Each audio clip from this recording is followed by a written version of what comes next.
우리 좌우 보면서 한번 인사해 보겠습니다. 우리의 만남은 우연이 아니야. 우리의 만남은 우연이 아니야. 네. 기도하는 사람이 곧 믿음의 사람입니다. 기도를 통해서 우리는 하나님을 만날 수 있습니다. 우리가 기도를 통해서 이번 한 주간 하나님을 만나는 우리 모든 복된 성도 되시기를 주님의 이름으로 축복합니다. 혹시 세 명의 장님 이야기 아십니까? 세 명의 장님이 있었습니다. 이 한 장님은 코끼리를 세 명의 장님이 코끼리를 만지는데 이 코끼리의 귀를 만지고 이 코끼리가 야자수 잎 같다. 코끼리의 존재가 야자수 잎 같다라고 한 명의 장님이 있었고요. 또 다른 장님은 이 코끼리의 이 상아 이 뿔을 만지면서 아마도 이렇게 뿔나팔, 뿔삐리 같다라고 말하는 사람도 있었습니다. 마지막 세 번째 사람은 코끼리의 꼬리를 잡고 코끼리라는 존재는 아마 밧줄 같다라고 말한 장님이 있었습니다. 이 세 명의 장님 다 이렇게 코끼리의 온전한 존재를 잘 알지 못했습니다. 이 시각장애를 갖는다는 것은 이 바깥 세상을 제대로 알아내지 못하는 문제를 안고 있습니다. 오늘은 이 바디메오 이야기입니다. 이 바디메오는 그 사람의 이름이 아닙니다. 바라는 것은 아들이라는 뜻이고요. 그리고 디메오는 그 아버지의 이름입니다. 다시 정리를 하자면 바디메오는 디메오의 아들이다라는 사람입니다. 성경은 이 사람을 두고 맹인 바디메오라고 기록하고 있습니다. 우리가 읽은 본문 말씀 마가복음은 친절하게 바디메오라고 명칭을 불러줬지만 누가복음에 보시면 한 맹인이라고 기록할 정도로 이 사람은 존재감이 없었습니다. 정확한 이름조차 기록되어 있지 않은 겁니다. 이 바디메오는 시각장애를 가졌습니다. 예수님이 사역하실 때 이 장애를 가진 사람들, 환자들을 참 많이 만나 주셨습니다. 장애우 사역을 하시는 목사님을 통해서 듣게 됐는데 예수님께서 살아생전에 장애인을 몇 %나 만나셨을 것 같아요? 자그마치 35%라고 합니다. 아주 많은 장애우를 만나신 우리 예수님을 보게 됩니다. 참 많은 비율이고요. 예수님은 장애우, 환우들의 참 많은 관심이 있었습니다. 당시로 돌아가면 당시에 이 장애우라는 것은 하나님의 저주를 받은 사람이라고 여겼습니다. 본인이 그렇게 태어나고 싶지 않았겠죠. 본인이 선택한 삶이 아니잖아요. 그런데 장애를 가졌고 사회적으로도 환영받지 못한 그 사회를 살아갔습니다. 그런데 하나님은 계획이 있었습니다. 바디메오를 통해 희망의 메시지를 전해주고 싶었습니다. 우리의 만남이 우연이 아닌 것처럼 하나님의 계획 가운데서 이 만남을 통해서 하나님의 놀라운 계획을 갖고 계셨습니다. 소망이 없고 소망을 잃어가는 이 시대 가운데서 하나님이 이 메시지를 통해서 이 땅의 현실 속에 하나님은 어떤 메시지를 우리에게 주기를 원하셨을까요? 첫째, 예수님과의 만남이 최고의 축복입니다. 만남은 인생을 바꿉니다. 한국에 계신 저희 어머니가 늘 빠지지 않고 어렸을 때부터 기도하시는 것이 있습니다. 그것이 뭐냐면 만남의 축복입니다. 사실 어머니가 기도를 해주실 때 뭔가 거창한 기도, 부자가 되게 해주시고 잘 되게 해주시고 일이 잘 풀리게 해주시고 그러한 기도가 뭔가 거창하고 멋있는 기도처럼 보였습니다. 하지만 어머니가 어렸을 때부터 기도해 주신 것은 만남의 축복이었어요. 시간이 지나고 나서 보니까 이 만남의 축복이 가장 귀한 기도다라는 것을 깨닫습니다. 제가 첫 사역지에서 만난 분은 유치부 학생들이었습니다. 그 분들을 잘 모셨어요. 그래서 우리 키즈락에 있는 우리 아이들, 우리 그분들을 잘 모셔야 됩니다. 그분들은 설교를 하고 나면 곧바로 피드백을 해줍니다. 그 당시 제가 전도사였는데 전도사님 오늘 너무 졸렸어요. 전도사님 다음에 설교할 때는 스티커를 이렇게 말고 이렇게 붙여주세요 라고 바로바로 피드백을 해줍니다. 그리고 전도사님, 사투리 때문에 무슨 말인지 하나도 못 알아듣겠어요 라고 하면서 바로바로 피드백을 주는 우리 아이들을 만났습니다. 정말 아주 대단한 분들입니다. 그 말에 제가 충격을 받고 동화책을 펼쳐두고 읽었던 기억이 있습니다. 그 사투리를 극복하기 위해서 이렇게 동화책을 읽으면서 하나하나 훈련했던 시간들이 기억이 납니다. 그 각고의 노력 끝에 지금 약간 나아지게 됐습니다. 그분들 덕분에 제가 지금까지 올 수 있었고, 그리고 약간 지금 묻어 있지만 하나님의 메시지를 그리고 전할 수 있게 됐습니다. 이 바로 만남이 인생을 바꿨습니다. 아내를 만난 것은 제 인생의 가장 큰 축복입니다. 제가 목회 길에 들어서고 나서 제가 참 믿음이 없다라는 것을 많이 느끼게 됩니다. 믿음이 없는 것 같아요. 그때마다 제 아내가 저에게 믿음을 심어줍니다. 하나님의 뜻이 있지 않을까요? 하나님이 하실 거예요. 답답해하고 제가 방법을 모를 때 제 아내가 말해요. 지금은 느려 보여도 하나님께서 이 과정들을 통해서 하나님의 심정을 알게 하시는 것이 아닐까요? 동반자 아내에게 참 감사함을 많이 느낍니다. 그래서 제가 마마님으로 잘 모시려고 합니다. 이 만남이 참 인생을 바꿉니다. 가장 최고의 만남은 예수님과의 만남인 줄로 믿습니다. 예수님을 만나면 인생이 바뀝니다. 이 예수님을 만난 바디메오는 인생이 바뀌었습니다. 원래 이 바디메오의 삶은 고난이었어요. 인생이 슬픔이었습니다. 굉장히 억울합니다. 그는 인생의 해를 거듭하면 거듭할수록 가족을 가질 수도 없습니다. 유일하게 그가 할 수 있는 일은 길가에 앉아서 바가지를 들고 사람들의 동정심과 기부를 바랄 수밖에 없습니다. 정말 가슴 아픈 처지입니다. 그런데 이 바디메오의 상황을 보시면 한 가지 다행이라고 한다면 자리 선점을 잘 했다라는 겁니다. 바디메오가 많은 곳에서 여리고에서 예루살렘으로 가는 그 모든 순례객이 지나가는 그 길가에 앉아 있습니다. 많은 사람들이 왕래했고요. 명절이면 수많은 인파들이 그곳 가운데 왕래합니다. 혹여나 명절이나 사람들이 감동을 받았을 때 그 사람들을 만나면 그 마음이 기부로 이어지기 때문에 바디메오가 자리 잡은 곳은 완벽한 위치였습니다. 어느 날 그 바디메오가 예수님이 지나가신다라는 소식을 듣습니다. 드디어 바디메오에게 희망이 생깁니다. 바디메오는 인생 역전을 원했어요. 예수님을 만나면 인생 역전을 경험할 것이다 라는 믿음이 있었습니다. 그는 예수님을 향해서 부르짖습니다. 마가복음 10장 47절 말씀입니다. 나사렛 예수시란 말을 듣고 소리질러 이르되 다윗의 자손 예수여 나를 불쌍히 여기소서 하거늘. 이 많은 사람들은 이 상황이 불편했습니다. 맹인 바디메오를 꾸짖습니다. 그러나 그는 아랑곳하지 않습니다. 오히려 더 크게 외칩니다. 그러자 예수님께서 그를 불러 세우십니다. 그때 바디메오는 예수님께 나아갑니다. 이제 소원을 고백하죠. 본문 51절 보니까 맹인이 이르되 선생님이여 보기를 원하나이다. 예수님은 그의 믿음을 칭찬하시면서 눈을 뜨게 하십니다. 마가복음 10장 52절 말씀을 보니까 예수께서 이르시되 가라 내 믿음이 너를 구원하였느니라 하시니 그가 곧 보게 되어 예수를 길에서 따르니라. 놀랍지 않습니까? 예수님을 만남으로 인생이 바뀌었습니다.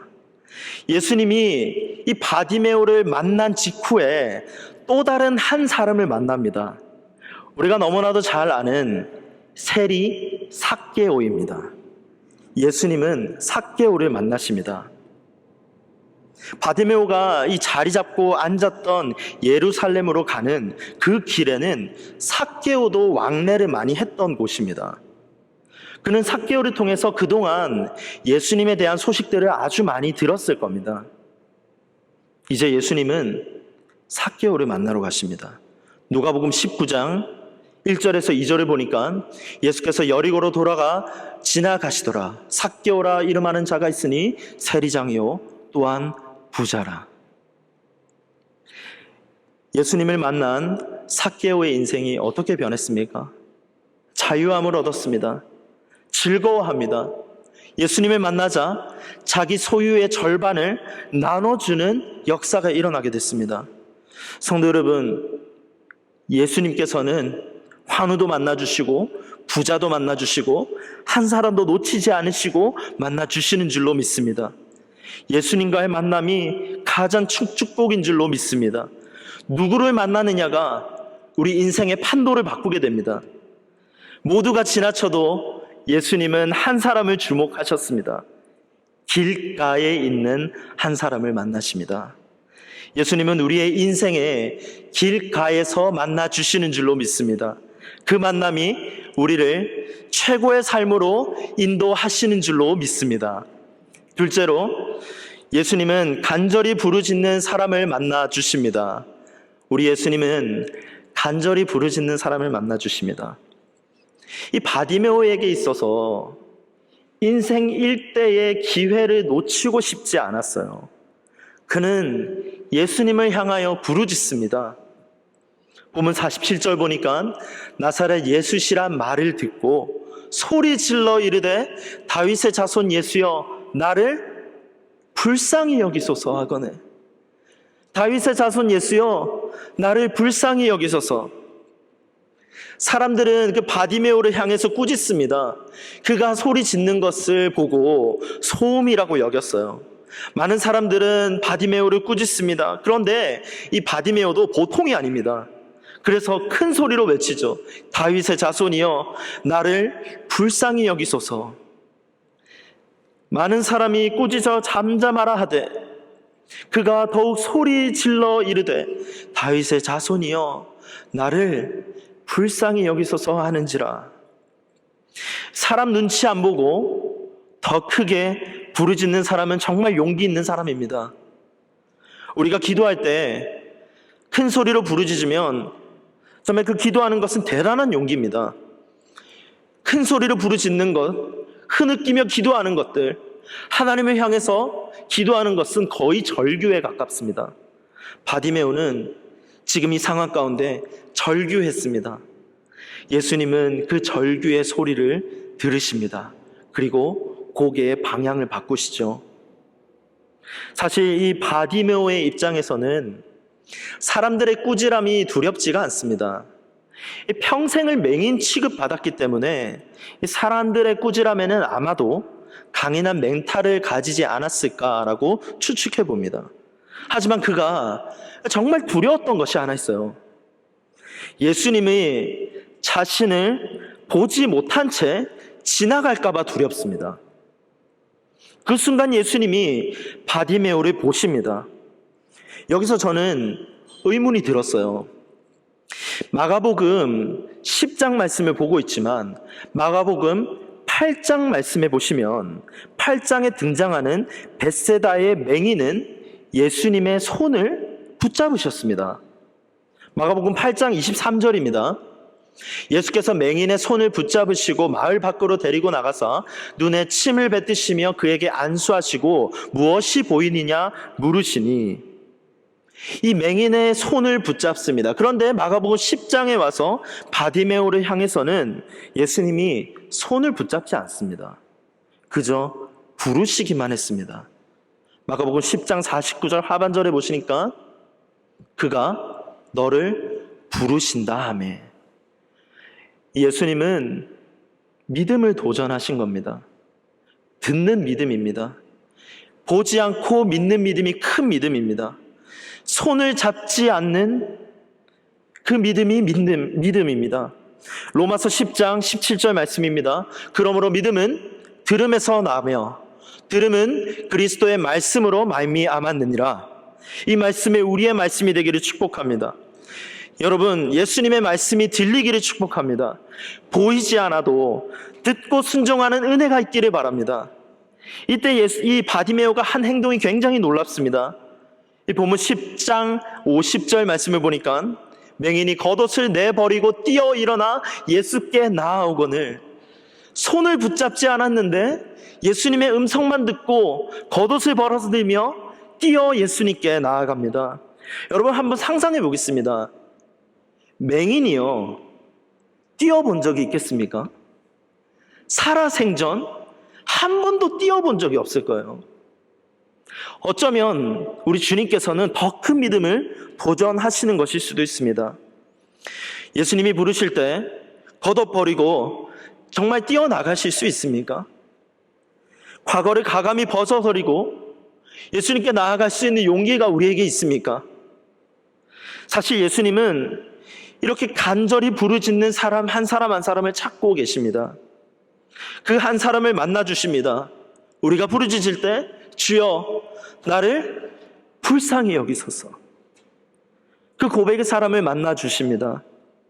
예레미야 29장 12절에서 13절 말씀입니다.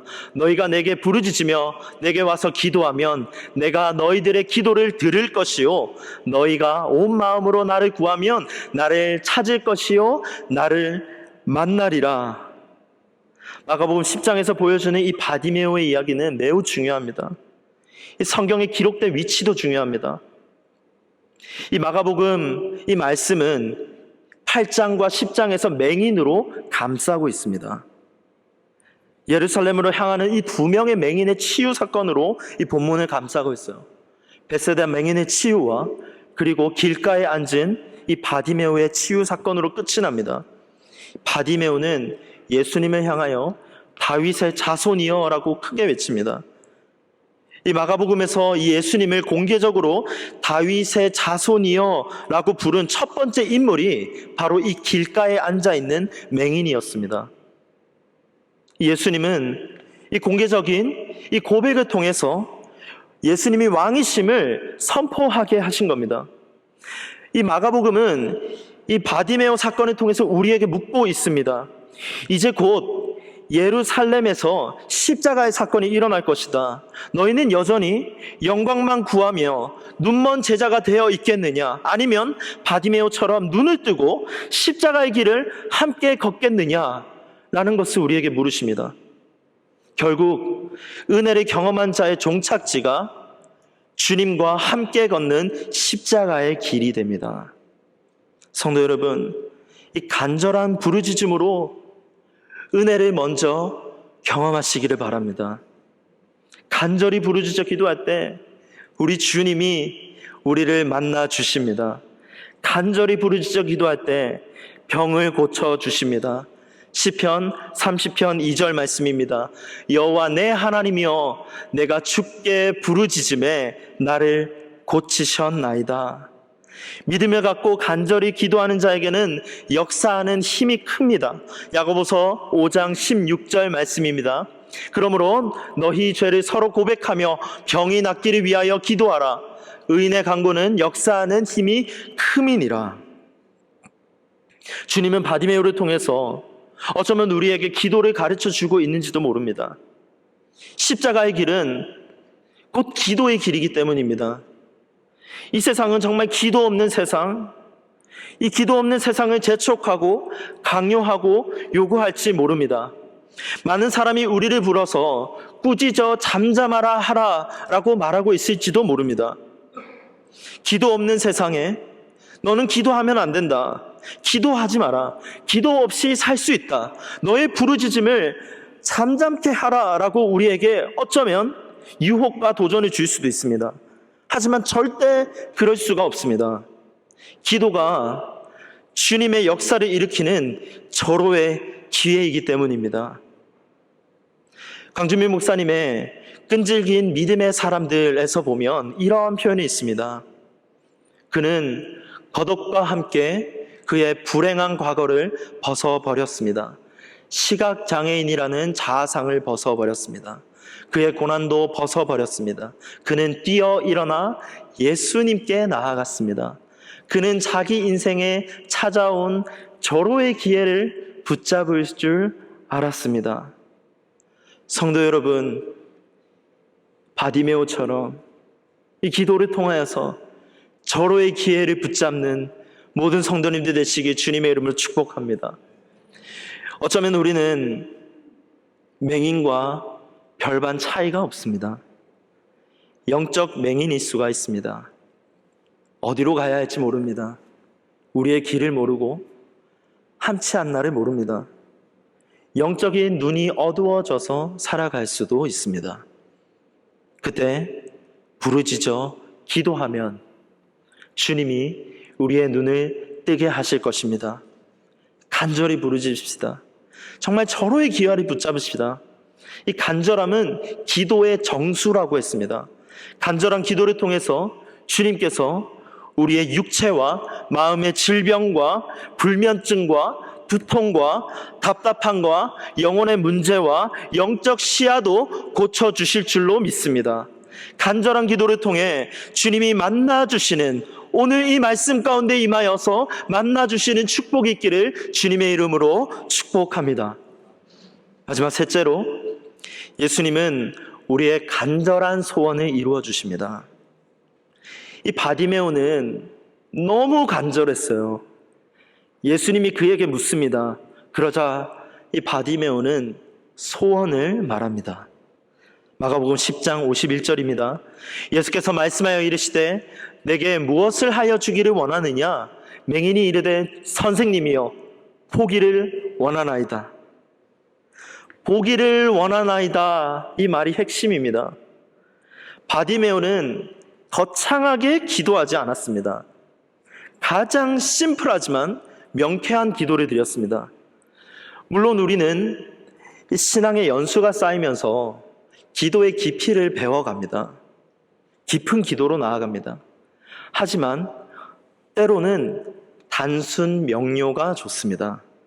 이 맹인이 원하는 것은 주여 보기를 원하나이다. 제가 신학교에 들어가고 사역의 연수가 쌓일수록 기도가 깊어질 줄 알았어요. 깊은 기도로 더 나아갈 거라고 생각했습니다. 정말 그렇게 되기를 지금도 기도하고 그렇게 되기를 원했습니다. 그런데 사역을 하고 한 성도님들을 만날 때마다 갈수록 가장 유치한 기도를 드리고 있습니다. 제 믿음이 정말 약한가 봅니다. 이 목회자는 성도를 위해서 좋은 것을 해주고 싶고 정말 모든 것을 다 해주고 싶은 마음이 있습니다. 그런데 해결해 주지 못했을 때 그 답답함과 좌절감이 있습니다. 기도밖에 할 수 없다라는 생각이 듭니다. 그런데 이 기도가 가장 놀라운 기적을 만드는 것이죠. 이 베드로가 이렇게 말했습니다. 내가 은과 금은 내게 없거니와 내게 있는 것을 내게 주노니 나사렛 예수 그리스도의 이름으로 일어나 걸으라. 우리에게는 은과 금이 없습니다. 하지만 우리에게는 예수 그리스도의 이름이 있습니다. 우리 모두가 갖고 있는 예수 그리스도의 이름으로 기도의 능력이 나타나게 되는 줄로 믿습니다. 제가 갖고 있는 것은 기도입니다. 그래서 가장 솔직하고 유치한 기도를 드릴 때가 있습니다. 주여, 한 성도님의 병이 낫기를 원합니다. 주여, 우리 성도님 사기꾼 만나지 않게 해주세요. 주님, 사업이 한 번만 일어나게 해주세요. 마치 바디메오가 제발 선생님이여 저는 처음으로 보기를 원합니다 라는 간절한 기도를 드릴 것처럼 아주 유치한 기도를 드릴 때가 있습니다. 성도 여러분, 우리가 모두가 가지고 있는 것은 예수 그리스도의 이름입니다. 그 이름으로 우리는 기도할 수 있습니다. 경제적인 어려움이 있는 분들, 부부관계에 어려움이 있으신 분들, 신분의 어려움이 있는 분들, 건강에 문제가 있는 분들 있으시죠? 간절한 소원을 구합시다. 주님, 이 경제가 풀리기를 원합니다. 주님, 우리의 관계가 회복되기를 원합니다. 주님, 우리의 신분이 해결되기를 원합니다. 주님, 병이 낫기를 원합니다. 예수님은 우리의 간절한 소원을 들어주십니다. 우리 모두는 소원이 있습니다. 주님은 우리의 소원을 들어주기를 원하십니다. 예수님은 불러서 주기를 원하시는 분입니다. 마가복음 10장 49절에서 51절 말씀을 보니까 예수께서 머물러 서서 그를 부르라. 예수께서 말씀하여 이르시되 내게 무엇을 하여야 주기를 원하느냐라고 말씀하십니다. 우리 예수님은요, 우리를 불러서 주기를 원하시는 분입니다. 예수님께 소원을 말하기를 주저하지 맙시다. 시편 37편 4절 말씀입니다. 또 여호와를 기뻐하라. 그가 내 마음의 소원을 내게 이루어 주시리로다. 억울한 일 있으십니까? 시편 142편의 말씀이 우리에게 위로가 되기를 바랍니다. 시편 142편 1절에서 2절 말씀을 보니까 현대인의 성경에 이렇게 말합니다. 내가 여호와께 큰 소리로 부르짖고 간구합니다. 내가 억울한 사정을 주 앞에 털어놓고 나의 모든 어려움을 주께 말합니다. 저는 이 말씀을 보면서 한 가지 놀라운 점을 발견했습니다. 바디메오에게 있어서 바디메오가 구한 것은 보는 것이었습니다. 그런데 예수님은 이 바디메오의 믿음을 칭찬하시며 구원과 보는 것을 주셨습니다. 믿음이 그를 구원하였습니다. 바디메오는 시각장애인입니다. 길에서 다닐 수 없는 자입니다. 예수님을 따를 수 없는 자였습니다. 불가능한 사람이었습니다. 아무도 알아주지 않는 사람이었습니다. 그러자 예수님을 따르는 자가 되었습니다. 그가 예수님을 만난 것입니다. 멸시천대 받았던 사람입니다. 아무도 알아주지 않았습니다. 하지만 그가 예수님을 만났습니다. 그러자 예수님을 따르는 자가 되었습니다. 길을 걸을 수 없는 자가 사람들에게 길을 인도하는 사람이 되었습니다. 이 간절한 소원을 부르짖었는데 인생이 바뀌는 기적을 경험한 자가 되었습니다. 그래서 이 말씀의 구절들을 놓고 벤 위더링턴 신학자, 3세 신학자는 이 내용을 이렇게 정리했습니다. 제가 읽어드리겠습니다. 저는 확신합니다. 그날에 저는 그분의 제자가 됐고 지금은 꼬부랑 노인네가 되어서 계속 그를 따르고 있습니다. 저는 아직도 여기 여리고에 살고 있고 듣고자 하는 모든 이들에게 제게 일어난 일을 전합니다. 어떤 사람은 믿고 어떤 사람들은 안 믿겠지만 제가 이제 볼 수 있다는 것은 누구도 부정할 수가 없습니다. 증거가 그들 바로 눈앞에 있으니까요. 성도 여러분, 우리의 간절한 소원을 통해서 주님은 주님의 영광으로 바꿔 쓰시는 줄로 믿습니다. 예수님은 우리의 간절한 소원을 통해서 하나님의 이야기를 펼쳐 가십니다. 우리는 소원을 구합니다. 그리고 크게 담대하게 부르짖어야 합니다. 주시는 것은 주님의 마음입니다. 그러나 대신 부르는 것은 우리의 마음입니다. 크게 부르짖고 소원을 구합시다. 말씀을 정리하겠습니다. 예수님을 따르는 가장 축복된 삶을 살아가기를 바랍니다. 예수님은 이 바디메오의 이야기를 통해서 우리에게 도전하십니다. 역동적인 제자의 삶, 자기의 십자가를 지고 스스로 뛰어가는 삶을 도전하십니다. 꿈이 있는 자가 목표를 세우게 됩니다. 꿈이 있는 자가 도움을 구하게 됩니다. 꿈이 있는 자가 정말 기도하게 됩니다. 이 꿈은 우리의 소원과도 같습니다. 소원을 품고 기도합시다. 가장 유치한 소원처럼 보일지라도 주님은 그것을 통해서 가장 위대한 일을 일으키시는 줄로 믿습니다. 성숙한 기도는 있어도 잘못된 기도는 없습니다. 하나님은 우리를 가장 유치한 기도도 알아서 조정해 주시는 분이십니다. 가장 좋은 기도로 업그레이드 해 주시는 분이십니다. 하나님의 영광으로 바꿔주시는 분이십니다. 주여 내가 보기를 원하나이다 라고 기도했을 때 하나님은 우리에게 믿음을 주시고 구원을 주시는 분이십니다. 여러분, 정말 우리 마음 가운데 기도의 소원함이 있습니까? 정말 꿈이 있으십니까? 예수님과 동행하는 축복이 있으십니까? 정말 주님과 동행하는 신앙인의 삶을 살기를 원하십니까? 큰 소원을 품고 함께 기도합시다. 그 소원이 이루어짐으로 말미암아 우리가 정말 상상할 수도 없는 놀라운 축복도 함께 얻게 되는 모든 성도님들 되기를 주님의 이름으로 축복합니다.